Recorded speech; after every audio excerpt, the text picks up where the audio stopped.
আল্লাহ বলেছেন, তুমি যাকে আমার চেয়ে বেশি ভালোবাসবে আমি তাকে তোমার কাছ থেকে দূরে নিয়ে যাব এবং তোমাকে একা করে রাখবো। তিনি আরো বলেছেন, কখনো বলো না আমি তোমাকে ছাড়া বাঁচব না, তবে আমি তাকে ছাড়াই তোমাকে বাঁচাবো। পিছনের অনুগত ও আবেগ কেড়ে নিয়ে তোমাকে সামনের দিকে নিয়ে যাব।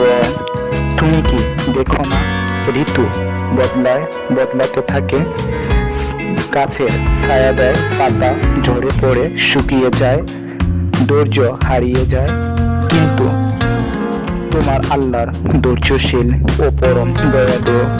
সে ঝরে যাওয়া পাতার ডাল থেকে আবার সবুজ পাতা গজায়। তুমি কি দেখো না তোমার আল্লাহর ওই কুদরত?